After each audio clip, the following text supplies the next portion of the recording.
I hate to interrupt all of the excited chatter, but I'm excited to get this started.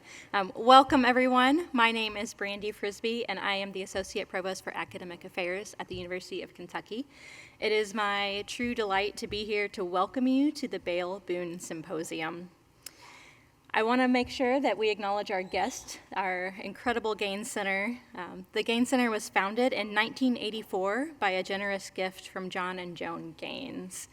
The Gaines Center for Humanities functions as a laboratory for imaginative and innovative education at the University of Kentucky.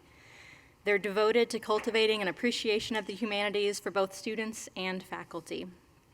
They embrace varied paths of knowledge, and they really strive to integrate creative work and traditional academic learning. Before we get started, I want to run through a few of the logistics for tonight's program. The entire program is going to be moderated Q&A, facilitated by Dr. Michelle Sizemore, who is our Gaines Center Director and a professor of early American literature. She'll be working from a list of compiled questions that were gleaned from you and from other community members and partners all across campus. Following the discussion, our featured author will be signing books in the lobby, and books are available for purchase if you're interested. It's always important to thank those who make events like this possible and express our gratitude, and I have a whole list of people I want to express my gratitude to. First, a special thanks to the family, the influence, and the memory of Joy Bale Boone and George Street Boone, who were committed to the betterment of the humanities. I want to thank the National Endowment for the Humanities, without which this program would not exist. A huge shout out to Catherine Brereton and Chelsea Brislin, who worked tirelessly to make this event come to fruition. We want to thank Transylvania University for being a committed partner and sharing this lovely space with us. This lovely space has lots of upcoming events. If you are interested in checking those out, you can find out more about those at transy.edu/tickets. And finally, I want to thank Studio 46 for helping us with recording the event so that others who can't be here in person tonight can still participate and enjoy this incredible opportunity. I also want to make sure that we thank any generous donor who has given in any way to the work of the Gaines Center. The Gaines Center works hard to offer events that are always free and open to the community. And if you'd like to help us further that mission, consider contributing on the QR code that you were handed when you came in tonight. And now I'm excited to get to the main event. I know we all are. I'm honored to introduce our esteemed guest.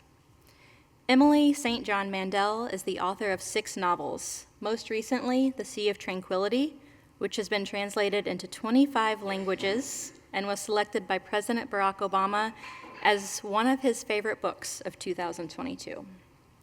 Her previous novels include The Glass Hotel, which was shortlisted for the Scotiabank Giller Prize and has been translated into 26 languages.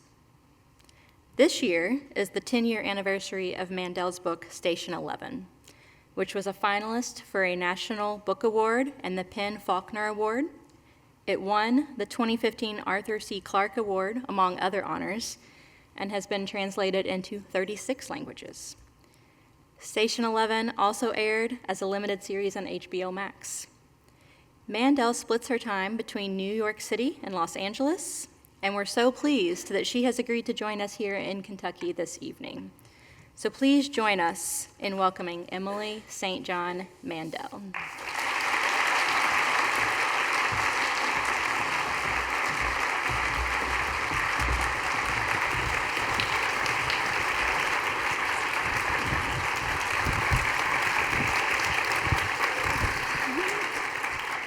Thank you so much for coming. This is so lovely. It's a great turnout. You know, it's funny, when you picked me up at the airport last night, okay, for context, it was midnight. I was a little out of it. She asked me if I'd been to Lexington before, and I was kind of half asleep. I'd been traveling all day, and I said, I don't think I have. But then I realized earlier, I actually was here. It was about 12 years ago, a bookstore that no longer exists in a totally different part of town.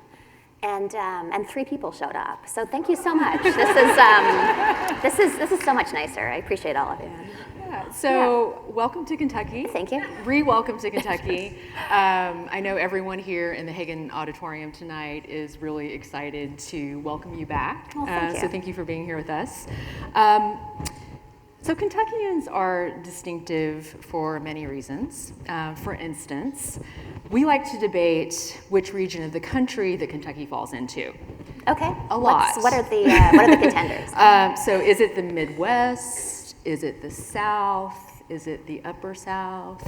According to the World Atlas, we're in the East, South, Central region of the Southern United States. I'm sorry, what? Which doesn't at all help to settle the question, no, right? that doesn't. 200 years ago, Kentucky was the West, as the setting of Transylvania University indicates. So my point is, we find this issue of regional classification compelling precisely because it shifts according to historical, cultural, and geographical definitions, according to specific locations within the state, and specific experiences of our subject locations. It shifts according to time frame, right? In your most recent novel, Sea of Tranquility, are here, so Lexington, Kentucky, the United States no longer exists. Right? So that's why I think your novel offers a useful vantage point for thinking through our 21st century preoccupation with regions, and similarly with states and nations with borders. A large portion of the novel takes place on the moon colonies. It does. In the 23rd and 25th centuries, and in Earth's redrawn borders, places like the Atlantic Republic and the Dakota Republic. So here's the question, finally. What does the distance of 238,000 miles from Earth and 200 to 400 years from our present reveal about our current notions of place? God, I love that question. Another way of framing the question might be, if you're writing a novel in New York City in March 2020, and you're in lockdown, how far away can you get from your apartment, just like as a setting? So to be honest, that was the kind of framework I was working under. It was like anywhere on Earth was too close. But that's actually, as you were talking about Kentucky's varied and shifting regional identities, my mind was kind of shifting into genre, because that's usually where people are going when they talk about things being more than one thing in these conversations. And I think that one of the great opportunities of speculative fiction, which I'll just define in the loosest possible way as fiction set in the future, is that it can kind of give you this remove, because there is this slightly fantastical element in trying to imagine the future. I don't know if that makes the present clearer, but maybe it does, in the way that just a little bit of distance from a person can sometimes make you see them more clearly. A distance from a place or a country can kind of force you to kind of imagine it in a new way. So yeah, I was imagining in the section you're talking about, a time when the United States does not exist any longer, which I wish that felt more fictional. This is such a tense time, but yeah, if hypothetically the center didn't hold, imagining what those different regions would be, it didn't feel that apocalyptic, and I'm not implying in any way that I want the country to break apart, but there was something after that, after it did. Yeah, so the distance of time and space definitely has a defamiliarizing effect. Yeah. And it really is so thought-provoking to imagine a future in which the places that define us sort of cease to be, right? Yeah, exactly. No, I'm sorry, I just remembered something. The previous event I did in Lexington, the 3 people who showed up, they didn't come at the same time. Like they wandered into the bookstore, and I had to give this really awkward pitch, and then they wandered out. So anyways, thank you for all coming at once. I appreciate it. By any chance, are those 3 people here tonight? Someone is waving their there. hand. Okay, thank you so much. Fine person. I love that. Okay. All right, so switching gears from the far future to the near future, can we talk about Station 11? Absolutely. Let's do it. In an interview in The Guardian a couple of years ago, you discussed how it was mind-blowing to have encountered at least a dozen people with tattoos of a now famous phrase from Station 11, because survival is insufficient. Yeah. Can you talk to us about the meaning of that phrase? Absolutely. Ironically, I didn't actually write that phrase. It's a quote from Star Trek.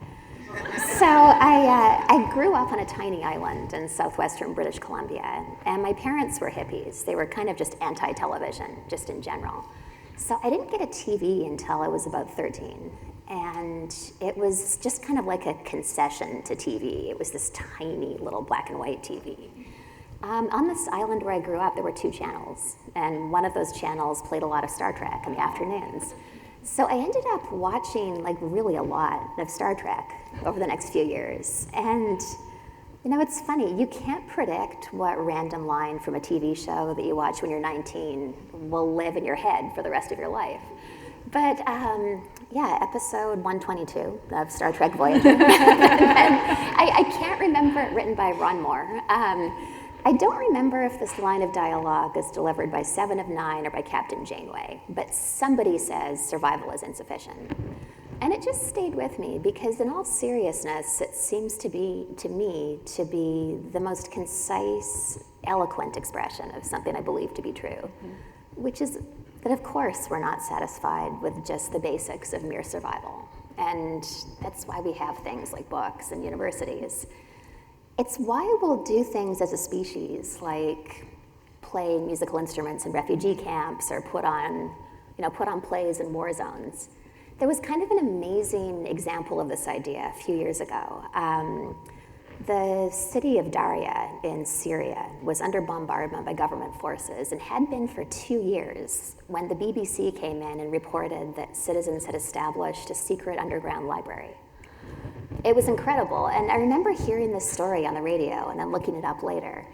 And the BBC reporter, I remember, asked what might have seemed like kind of an obvious question. He said, "You've been under bombardment for 2 years. During that time, an appallingly small number of aid trucks had made it in, like no more than 4 or 5.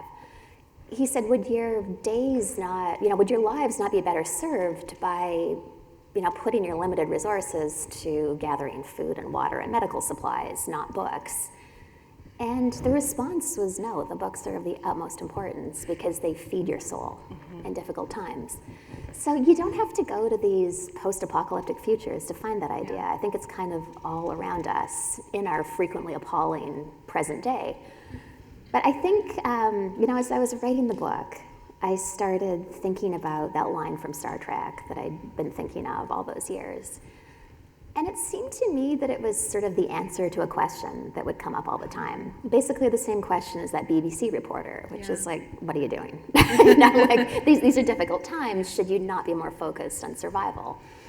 And I think that you might look at the pursuit of the arts in difficult times as, I would say it's easy to look at that as something frivolous and inessential. I don't think it is. I think it might actually be really important in reminding us to be human, that we are human, and that there's some civilization worth fighting for. I love that answer so much. I've had the pleasure of teaching Station 11 a few times. Thank you for teaching it. Yeah, and I think I understand about the tattoos. Students were fervent about this phrase. They were always eager to discuss it. I always think about this mantra in connection with the Traveling Symphony's performance of A Midsummer Night's Dream. And early in the novel, when they stop at St. Deborah by the water, so Kirsten's performance of Titania and how, quote, she never feels more alive than at these moments, her soul pulling upward out of her chest. A man in the front row had tears in his eyes.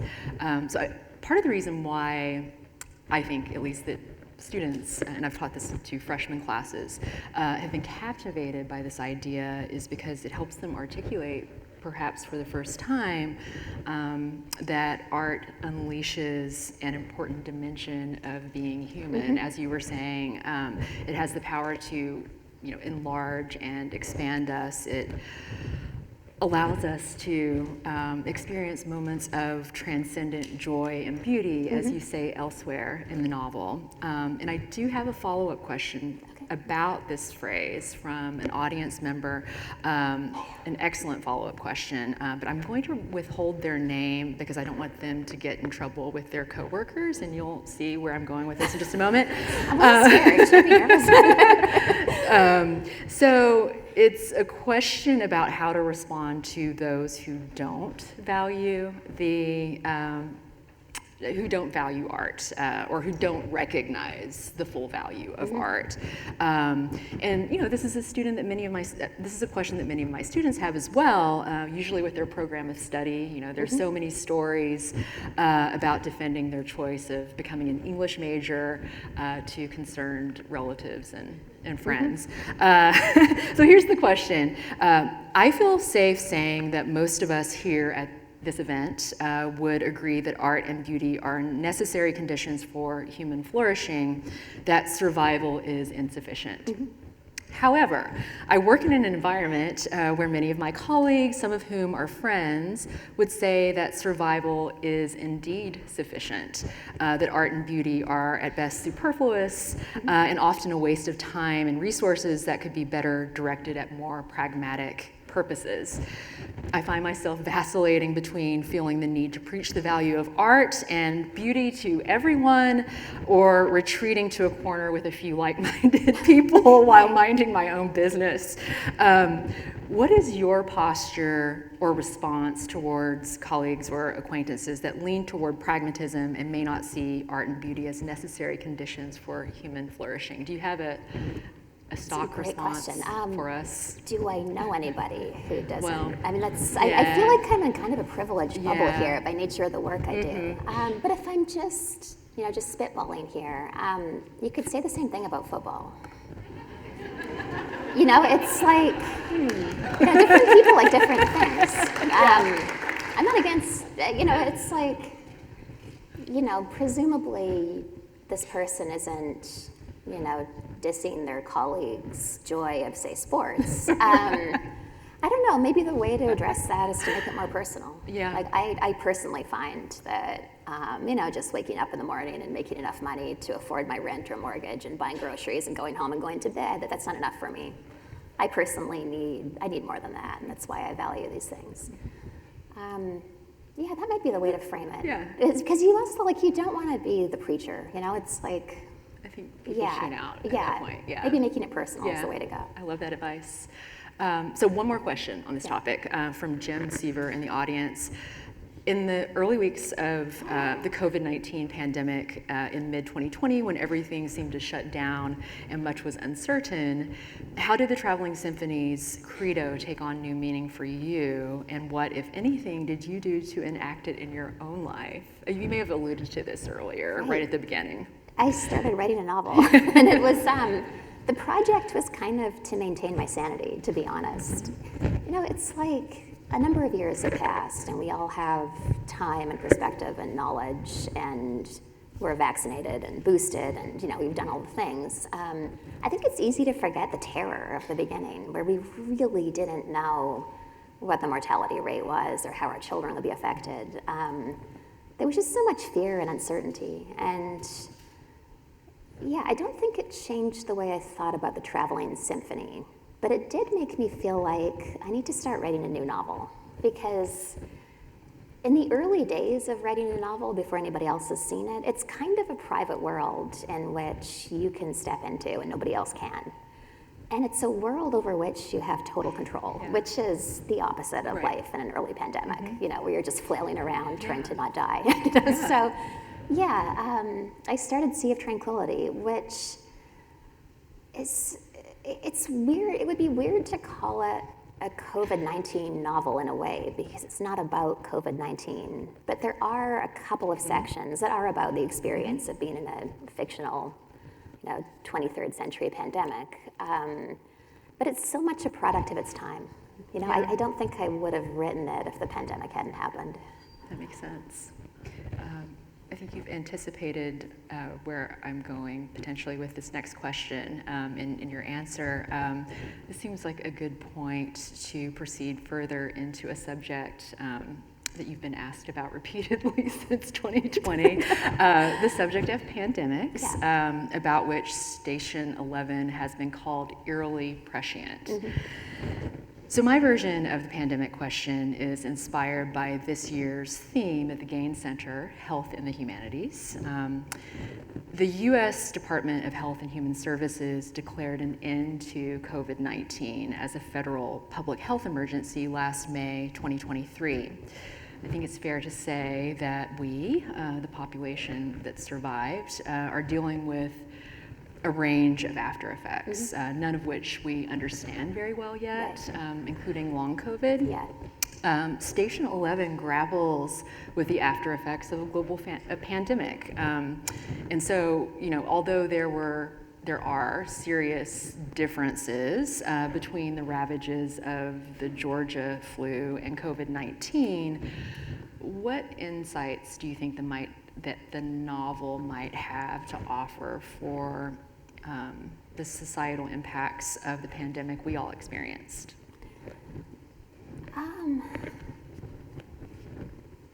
I don't know, honestly, that Station 11 has actionable insights, which I don't mean to diss my own work. Like, I think it's a good book, but no, it's like, I think maybe if I had to name something, I would say there's something about community. There was such incredible isolation in the early days of COVID, particularly. But in those early days, I just published a different novel. So The Glass Hotel was published March 24th, 2020. You can guess what happened to that book tour. That was when we were all just kind of adjusting to the idea of Zoom. And at first, it seemed kind of dreadful. I was just like, oh my God, really? Like, you want me to talk to my computer screen? And like, that sounds absolutely horrible. But I found a real sense of community in those events, in those early days, where, it was just, you're in your little bubble, washing your groceries with soap and hot water, because like, who knows, is it on surfaces? Not really going out into public spaces at all, just kind of your little bubble. But then almost every night for a period of several weeks, I would log onto Zoom in the evenings and do an event. And what that meant in practical terms was connecting with other people who love books as much as I did. And just like, oh my God, talking to somebody who you weren't married to, like that was nice. So there's something about just finding some kind of community, even if it is on Zoom, that's better than nothing. In these difficult times. I think that's something that's different about Station 11 compared to a lot of other post-apocalyptic films I've seen and books I've read, where I'm not that interested in the lone, rugged individual making his way through the zombie hordes. It's like, okay, but like I'm interested in writing about groups of people, kind of in general. And yeah, I think if we're continuing on the theme of survival being insufficient, I think you need people, if you can, even one other person. Yeah, I think that the novel was really clear about that, and certainly one of the many aspects that I appreciated about your representation of the post-pandemic world. So there were so many powerful elements of Station 11, and I know all of you out there in the seats would agree. I was especially moved by the novel's meditation on the meaning of a legacy in the wake of the apocalypse. So what is a post-apocalyptic legacy? What is a legacy in the absence of intergenerational continuity? Right. I mean, without descendants to remember you, then you might go back to the arts. I don't know. Yeah, right. It's like, did you create something that might survive? I think that's what a legacy would have to be if no one alive knows you. So like Miranda's comics. Yeah, Miranda's comics, exactly. Yeah. I love the idea of the randomness of what survives. Yeah. Where, it's like you hope that if there was some kind of horrible event like that, that your sort of personal favorite cultural artifacts would make it through. Yeah. Yeah, like the Beethoven symphonies and like Kendrick Lamar's diss tracks and Shakespeare, you know. And Shakespeare. Shakespeare. And Shakespeare. Yeah, but like what if it's also the self-published comic book? Yeah. I just kind of loved that idea. I love that too. I love the self-published comic book sitting beside Shakespeare's greatest works in that world. Well, I want to test a theory out on you. Okay. And if it's completely off in left field, you can tell me. Okay. So I've thought about this a bit with my classes. The novel seems to answer that question in multiple ways, right? What is a post-apocalyptic legacy? So on the one hand, a post-apocalyptic legacy involves unspeakable loss, right? Suffering, trauma. Kirsten doesn't remember the entirety of year one. The breaking apart of families, the breaking apart of selves, and I can't help but always think about Jeevan walking out of Toronto without Frank, right? On the other hand, fleeting interactions. So Arthur pressing Miranda's comic books into Kirsten's hand, Tanya comforting Kirsten with the paperweight, fleeting experiences, August's television watching, the things that touch them, you know, that only live in their memory now. Kirsten doesn't remember her mother's face, but she remembers the gift of the comic. And so the memory of this ephemeral exchange ends up becoming incredibly meaningful to her. And it strikes me that there's something deeply beautiful and profoundly sad about moments that become outsides to us later on as our lives change, moments that should not contain so much power but do because they contain for us a lost past and a longing for the impossibility of a meeting between the past and the present that we so desire. So the novel seems to suggest perhaps that post-apocalyptic legacy may be something like the preservation of ephemera and triviality. Oh, of course. That works for the Museum of Civilization too, right? The collection of iPhones and ID cards, right? These items that weren't supposed to be important but became so when the previous world vanished. Am I kind of on the right track you are. here? Okay. That kind of goes back to like the randomness thing we were just talking about. Exactly. Yeah, which does apply to Shakespeare. You'd know way more about this than I do, probably. I don't. You don't, okay. No. But I remember reading somewhere that scholars think that there's a play called Love's Labor Found. Like, it did exist. It doesn't anymore. But just the idea that some of those plays were lost, some of them kind of randomly survived to the present day. And the way the same holds true of objects is kind of interesting. I agree. When I was thinking of the Museum of Civilization, I was just kind of thinking of it in very human terms and trying to put myself in the position of these people at the airport. So you land at an airport, it becomes clear that you're never going to leave. This is your home now. The world completely changes, electricity's gone. What are you gonna do with your iPhone? And it's like, it's a paperweight, but it's not garbage. It's an artifact and kind of unimaginably precious in that way. Same with like high-heeled shoes and like all the other beautiful and practical things of this vanished world. I think I would want to save them. So I just liked that idea of just trying to create a little catalog of a lost world in the airport. Absolutely. Well, shifting gears a little bit, I think it's safe to say that many attendees here tonight want to hear all about the Station 11 HBO limited series and your thoughts about book to television adaptation. And I know this because I've had several lively conversations with people in the audience leading up to this event. So this is a question from audience member Megan Milby. I loved your book and read it when it first came out in 2014. I was thrilled to see it was being turned into a series on HBO Max. Are you pleased with their interpretation of your book?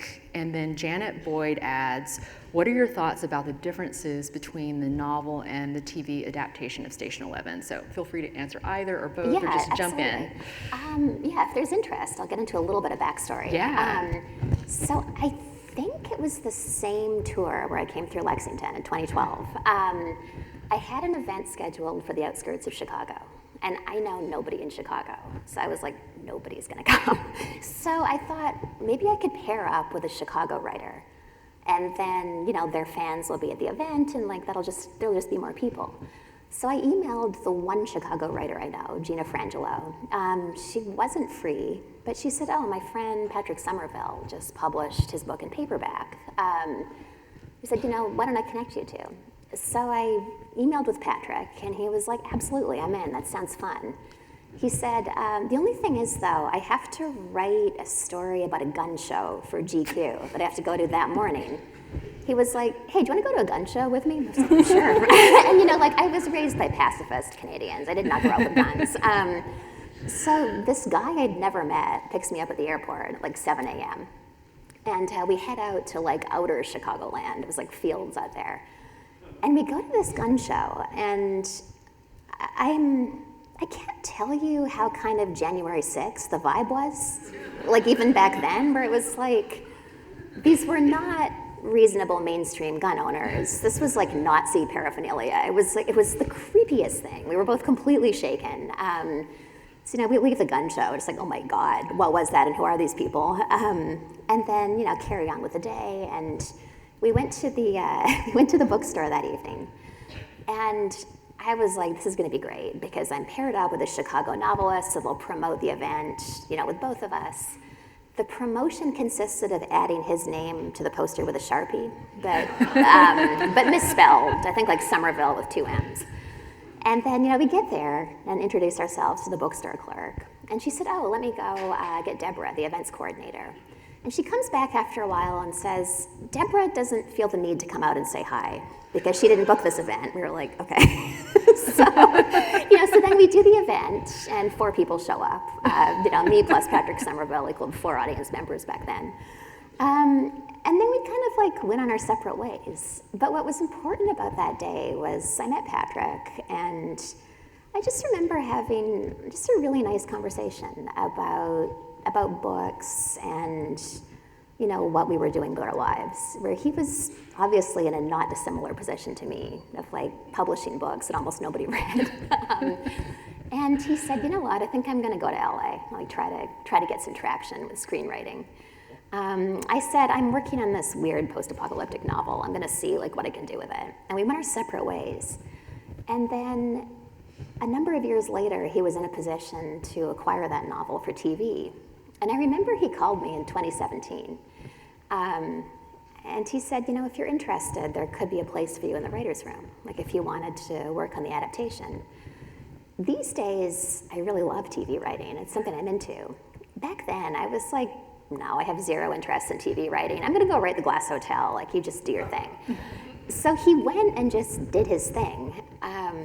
And what came back was this kind of incredible series. It was so extraordinary to see that. My only real involvement was at one point he texted me and said, I'd like to change the setting of the opening section from Toronto to Chicago. And I have dual citizenship between the US and Canada, so I really don't care. So I was like, great, like, pick a country. So that was the one thing I weighed in on. So I didn't see the series until about probably 3 months before everybody else did. But because I'd met Patrick as a novelist, I kind of felt like it was in good hands. Like, I was like, he's not gonna butcher this book. He's a novelist. It's kind of interesting what he did with it. I feel like different mediums have completely different dramatic requirements. Mm-hmm. And like, I feel like before, when I was much younger, I'd sometimes see a TV or film adaptation, and I'd have a book that I loved, and just feel like, they totally changed it. But what I've come to realize is, yeah, they totally changed it because they had to work for a completely different medium with different dramatic requirements. So I like what he did. I like the changes. I think especially having Kirsten go home with Jeevan, that's really smart. But yeah, so what came back was this kind of wild story where every plot point was completely different, but I felt like it did remain true to the spirit of the book. Like I saw Station 11 in it. That is an incredible story. And of the many surprises, twists and turns in that story, for me, handing over your book to Right. another writer Yeah. and just trusting them to take care of it. So Yeah. there's different, like I feel like there are different approaches you can take if your own work is optioned for TV or film. I had this kind of formative experience maybe I guess a couple of years before Patrick optioned the book, where I was at this very strange literary festival at a college I'd never heard of, like somewhere in the Deep South. And there was a novelist there, Karen Joy Fowler. And I don't remember the name of the book, but she had a big book that was adapted into a movie.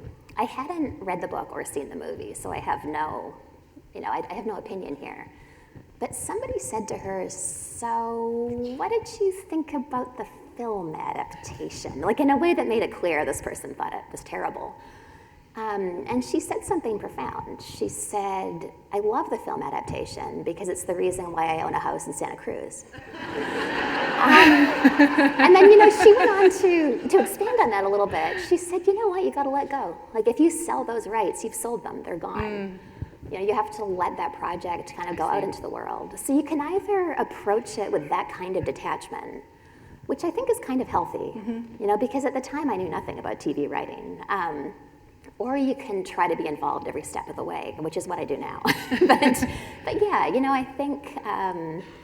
I think either of those options, are good options. Yeah, yeah. Okay, the Mandelverse. Yeah. So I lifted this term from the 10th anniversary edition of Station 11, which came out earlier this year. Congratulations. Thank you. This coinage is so perfect. Some of your characters appear in multiple novels, as do certain places, works of literature and music, phrases, no star burns forever. Right. Can you explain to us the Mandelverse and your interest in seeding characters, giving them counter lives, world building? Yeah, sure. I sometimes just become really attached to particular characters. Like that's the main reason why it happens. So I think the most obvious one is that I really liked Miranda in Station 11. And I knew I wanted to use her again in another book, which is kind of a challenge because I killed her off in Station 11. I feel like after 10 years, it's not a spoiler. Excuse me. But I did want to see kind of a different aspect of her life. I was interested in her life as a shipping executive.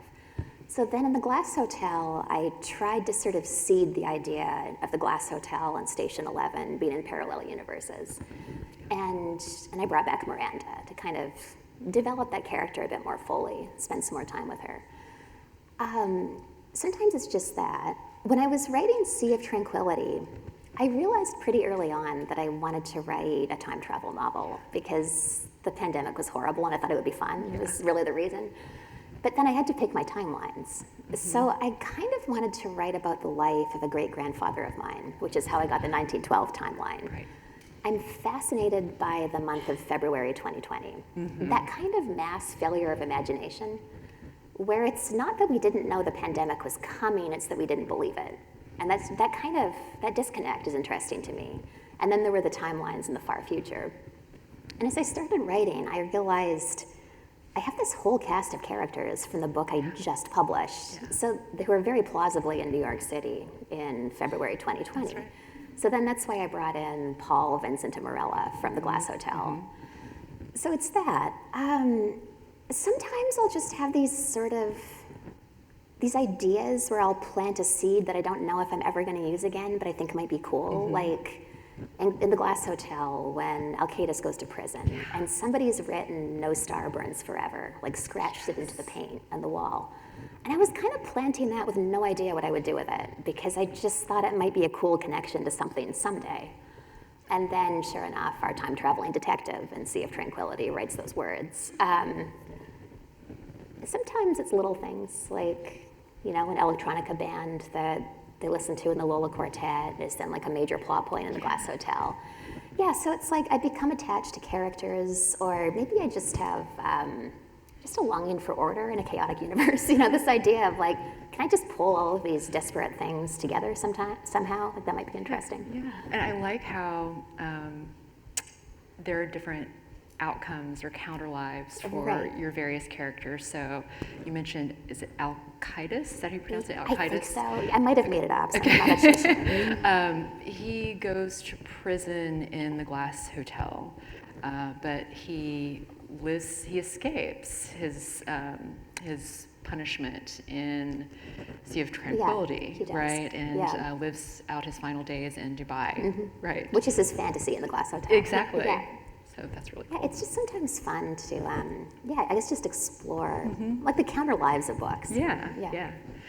Okay, so settings are constellations through the Mandelverse as well. This is a question from audience member Mick Jeffries. Several of your novels are centered around rural Canada, particularly British Columbia. Can you talk about how that vast landscape, unknown or at least less familiar to many readers, empowers the stories you tell? Yeah, absolutely. So I grew up on Vancouver Island and then on Denman Island, which is a tiny island between Vancouver Island and the mainland. I slightly changed the name in Station 11. That's Delano Island. It's exactly as I described it in that book. It's an incredibly beautiful part of the world. And I knew that in an abstract way, even when I was like an angst-ridden 16-year-old and wanted desperately to be in a big city. You know, you always want the opposite, like wherever you grew up, or I did. Yeah, it's this incredibly beautiful place. It doesn't feel vast in a weird way. It feels enclosed because it's forest and mountains. There's a sense of kind of nameless mystery about it, or that's what I felt. Like, it's an almost haunted landscape. If you're from a First Nations background, you'll be raised with like generational stories that explain that sense of hauntedness, you know, this pantheon of figures. If you're not, it's just kind of hauntedness. Like it's beautiful and strange, and I did always feel kind of a weird sense of mystery there. So I'm partly drawn to it because I know it so well, but then partly because of that. Like I love a little touch of weirdness, you know, in a landscape or a book or a narrative. Like I love ghost stories, and yeah, it's an environment that lends itself really well to ghost stories. Is it Twin Peaks weird? You know, I grew up without a television. Oh, I didn't really see okay, Twin Peaks. okay. Yeah, I've got like gigantic cultural gaps. It's a problem. Go watch it Okay, tonight. okay. Yeah, I'll watch it tonight. So let's transition. I was going to say to a couple of questions, but in the interest of time, a question about reading, about you as a reader. Several audience members want to know which authors you like to read, and or what are you reading right now? I'm having such a fun reading experience. There's this author, I think he's based in Florida, maybe, Jeff Vandermeer. Yeah, he's so good. So any like diehard Jeff Vandermeer fans like me might know that a surprise fourth novel in the Southern Reach trilogy just came out. So I'm interviewing Jeff in Brooklyn. I'm going to do your job next week about the new novel. But I wanted to reread the whole trilogy before I did that. So I was able to string like 3 similar events in different states together this week. So it's been this kind of surreal week of being out on the road reading about Area X, which has been amazing. So that's what I'm reading right now. I'm working my way through the third in the Area X trilogy. And then other books I love. I just read a really stunning story about ghosts and race in Mississippi by Jesmyn Ward. Oh, yeah. Yeah, Sing Unburied Sing. Yes. Spectacular. Yes. Yeah. I taught, well, we read that in a class last year. It's an incredible book. Yeah. So if I'm not mistaken, the Southern Reach trilogy is about an ecological catastrophe, is that? It's like right? an ecological weirdness. Oh, weirdness. Yeah, okay. that's sort of contagious and spreads. Okay, Yeah. well then maybe this question no longer applies. Okay, But go for it anyway. okay. Do you gravitate toward climate fiction or post-apocalyptic fiction, speculative fiction, or any other genre in your reading? In my reading, not really. I gravitate toward just kind of contemporary fiction, broadly speaking, and a pretty wide range within that. Yeah, like I wouldn't say that Jeff Vandermeer and Jesmyn Ward have anything in common, but I love them both. Yeah, so, yeah, that makes a pretty sense. wide range. So just one more follow-up on your reading habits, your reading preferences. So you've said before that it's an interesting time to be a reader and a writer because the walls between genres are crumbling away, but that your ideal reader should nevertheless be open to genre. Can you explain those two statements? Absolutely. So I can explain it by way of a couple of anecdotes. One is that when I wrote my first novel, Last Night in Montreal, that book came out in 2009, which means I was trying to sell it in like 2005, 2006-ish. And at the time, there wasn't an openness to books where the genre walls would come down. So that book was rejected by 35 publishers, and it was a little brutal. Some of them just didn't like it, which, like, fine, this stuff's totally subjective. But a lot of the rejection letters came down to some variation on, we like this book, but we don't know how we would market a book that's literary fiction and detective fiction. At this point, the idea of that being a problem is just kind of no longer a thing, which, I think maybe I would trace that back to The Road, the Cormac McCarthy novel, which I think would have been among the first novels that took the sort of tropes of genre, this post-apocalyptic landscape, but through this very literary lens, and just in the way the book was taken seriously at the highest levels, in a literary way. It sometimes seems to me that that might be the book that gave a generation of novelists permission to just kind of play around in these different playgrounds. Where I think in the past, if you'd written a post-apocalyptic book, you didn't stand a chance of being taken seriously as a literary novelist. But it's kind of a wonderful time to be a writer and a reader, and just the way, the way these walls are crumbling. We're still kind of stuck on these labels, though, in kind of a frustrating way, where it's like, so with Station 11, I think it was maybe the clearest example I've seen of this. I'd have people come up to me and say, you know what, I heard your book was really good, but I'm just not that into sci-fi. No offense, I'm not going to read it. I'd be like, okay. But then sci-fi fans would come up to me and be like, I heard good things about your book, and like, congrats on the Arthur C. Clarke Award, but I don't really read literary fiction, so like, it's not for me. And it's like, it's the same book. So that can sometimes be frustrating when people blinker themselves to genre. But I've been guilty of that myself. One of my very favorite novelists is Dan Shawn, who I really recommend reading his work. That last name is spelt like chaos, but with an N instead of an S. He wrote a novel called Ill Will a few years ago. I almost never reread books because I can't keep up, with incoming books. I read that one twice back to back. It was mesmerizing to me. It was kind of horror. Like, it was like a serial killer and demons, which I would not describe as my cup of tea if you asked me. But that book was incredible. So, it made me realize I'd closed myself off as well to genres. Yeah, I think we might all be writing down that recommendation. It's so good, yeah. Really creepy. Don't read it alone at night, but it's really good. So, returning to the subject of climate fiction, so cli-fi, I think, with Hurricane Helene and Hurricane Milton fresh on our minds, I wanted to ask about the representation of climate crisis in your fiction. In Sea of Tranquility, one of your sections opens with this passage. The first moon colony was built on the silent flatlands of the Sea of Tranquility, near where Apollo 11 astronauts had landed in a long ago century. Their flag was still there, in the distance, a fragile little statue on the windless surface. There was substantial interest in immigration to the colony. Earth was so crowded by then, and such swaths of it had been rendered uninhabitable by flood and heat. So your readers understand that the disasters that bring the end of the world are not the focus of your fictional energies, right? But rather, I guess, the societies navigating the aftermath. Yeah, exactly. I'm curious still about your allusion to the planet's uninhabitability here. What did you have in mind with that hint? It's like, it's something I just wonder about more and more. And And I'm sure there are a lot of homeowners in Florida wondering the same thing this week, which is like, there are parts of the world where you might start to think, how much sense does it make to stay here? Or, returning to Dubai for a moment. The parts of the world where the temperature might routinely go to 120 degrees, that's not really inhabitable. Like, that's a problem.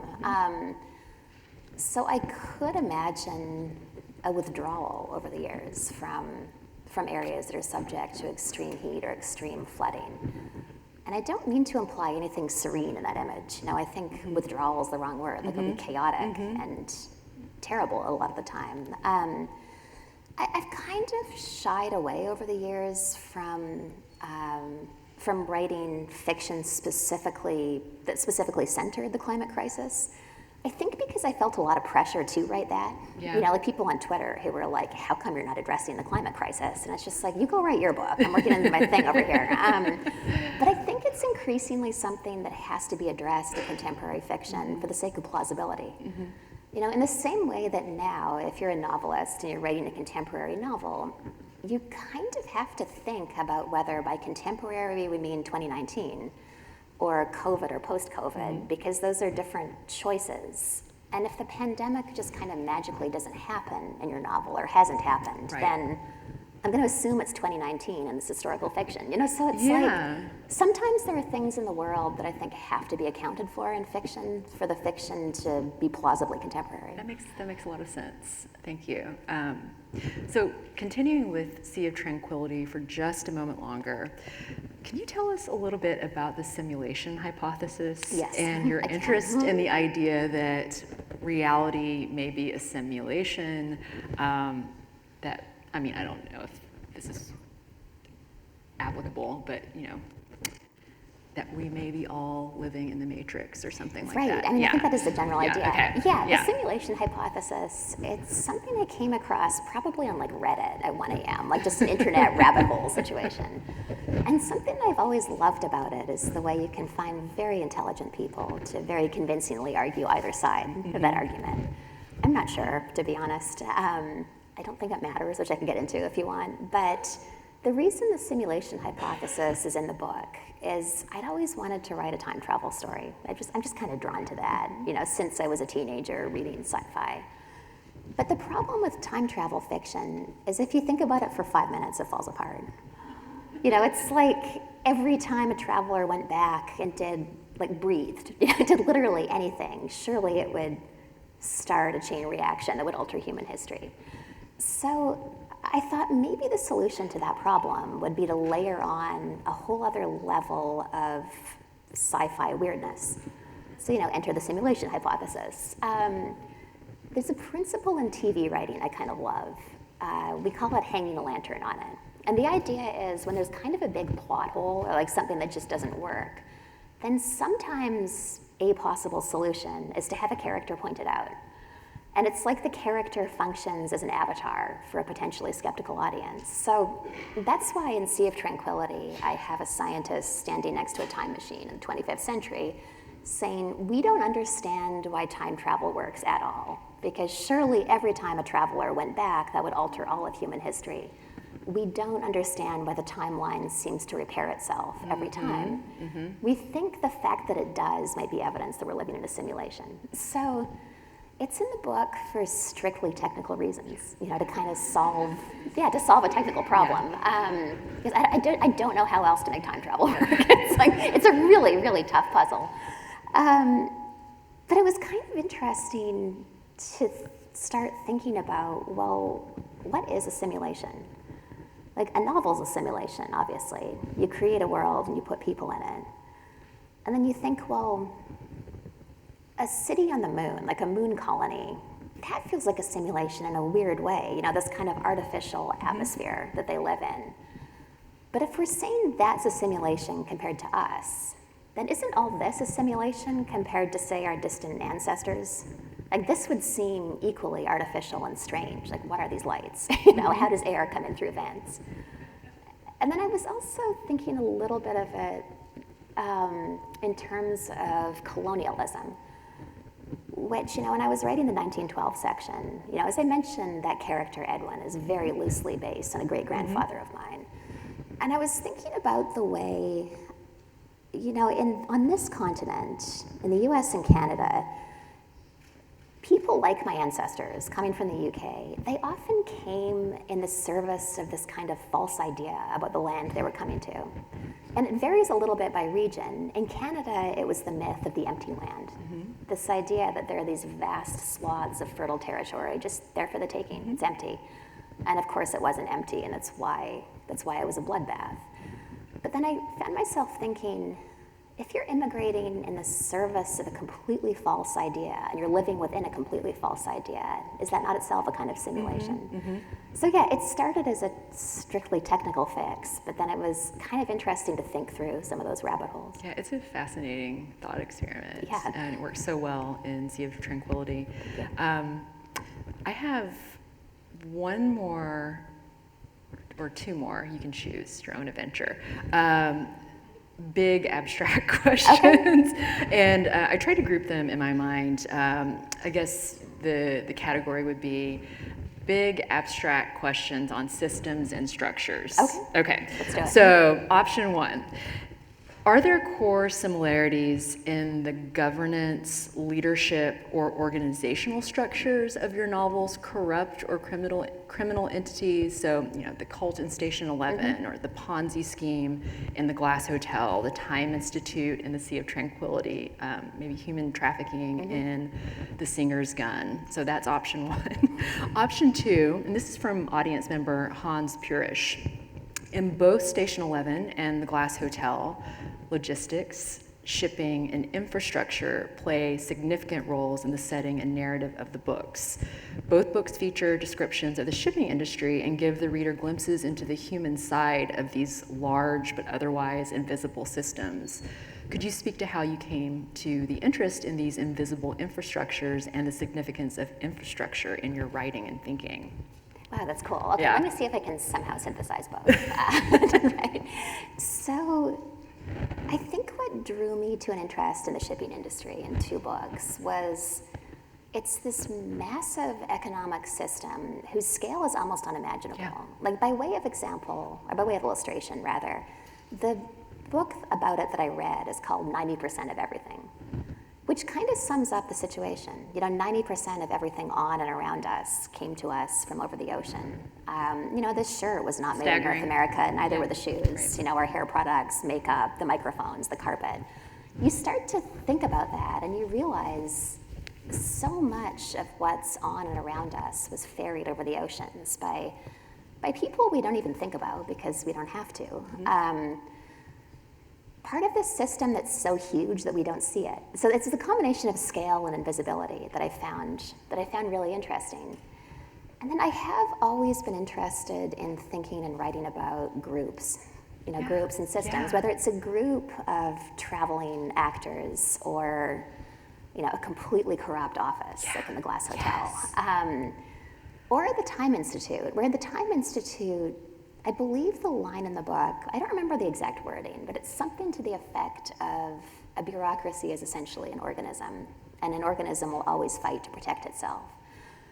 I'm fascinated by the idea of a bureaucracy as this kind of like self-perpetuating system. I'm really interested in the idea that good people can be caught up in indifferent to evil bureaucracies like the Time Institute, which is really pretty shady. Yeah. Even I'm not really sure what they're up to. Sinister. But yeah, Sinister. it's sketchy. But yeah, this idea of people being caught up in environments and like in this kind of mob mentality and groupthink and bureaucracy, where it kind of becomes completely integrated into their lives. It's just something I think about a lot. It fascinates me as a topic. Yeah. Well, I'm glad I asked these questions, and thank you for answering both of them. So, last question. It seems fitting to end this evening with one of the most memorable endings in contemporary fiction, and this is one of my most reread books. I love this copy, by the way. This is amazing. It's very tattered. Okay. This is the last paragraph of Station 11. Clark looks up at the evening activity on the tarmac, at the planes that have been grounded for 20 years, the reflection of his candle flickering in the glass. He has no expectation of seeing an airplane rise again in his lifetime. But is it possible that somewhere there are ships setting out? If there are again towns with streetlights, if there are symphonies and newspapers, then what else might this awakening world contain? Perhaps vessels are setting out even now, traveling toward or away from him, steered by sailors armed with maps and knowledge of the stars, driven by need or perhaps simply by curiosity. Whatever became of the countries on the other side? If nothing else, it's pleasant to consider the possibility. He likes the thought of ships moving over the water toward another world just out of sight. So, wow. Thank you. Can you talk to us about the ending, maybe your decision to focus on reawakening, Yeah. resilience, maybe even exploration or curiosity and wonder in the end? Yeah, absolutely. It's very tied to the choices I made around the timeline of the novel. You know, I mentioned earlier, I didn't have a ton of interest in writing the kind of rugged individual in the apocalyptic wasteland book, because that's been done, like a lot. I loved the road, but I felt very strongly that the world does not need another road. Right. So I was kind of trying to write the anti-road. It was more interesting to me to think, well, there's this cataclysmic event, but then what comes next? Like, what's the new world that begins to emerge 15 or 20 years down the line? That was more interesting to imagine. But then that made me realize, well, okay, but then that implies there's a different world after that. It kind of goes back to an idea that I get into more deeply in Sea of Tranquility, which, full disclosure, I completely borrowed this from my Station 11 lecture, which I delivered all over the country right up until the pandemic. The idea that the world's always ending. That's something I think about a lot and that I find really interesting. And it sounds scary, but it's not a negative. It's this idea that, you know, if you look at your own life, the world of your childhood is gone. That was a fundamentally different world.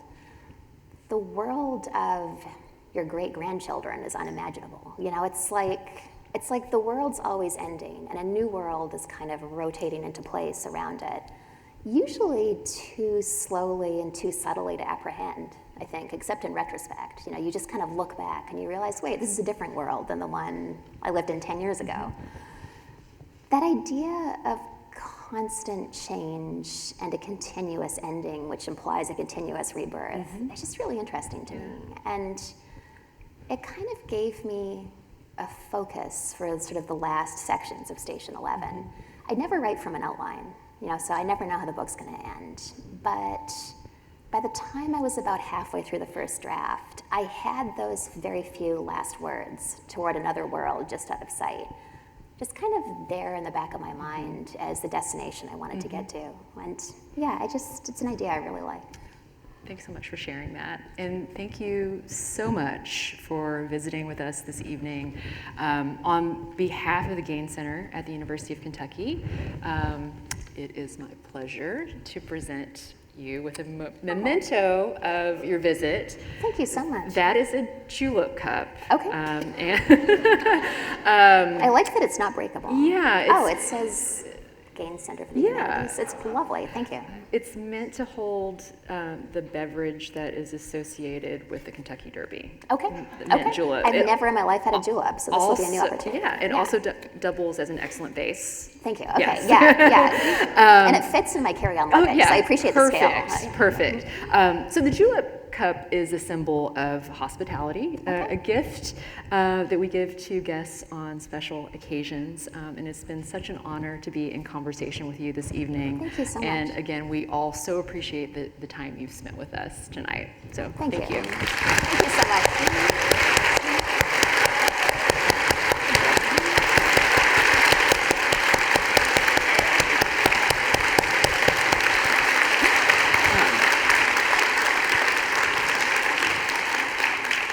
So I have a couple of announcements for the audience.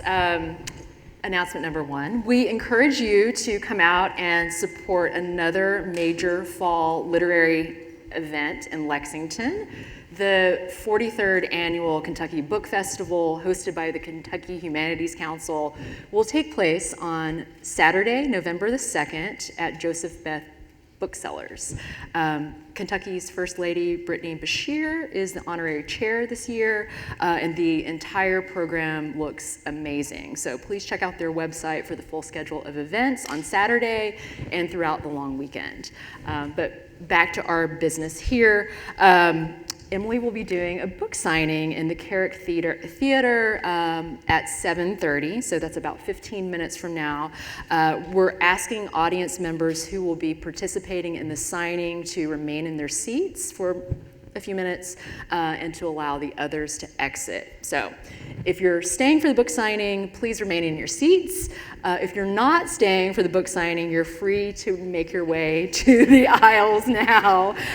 Thank you again for joining us this evening.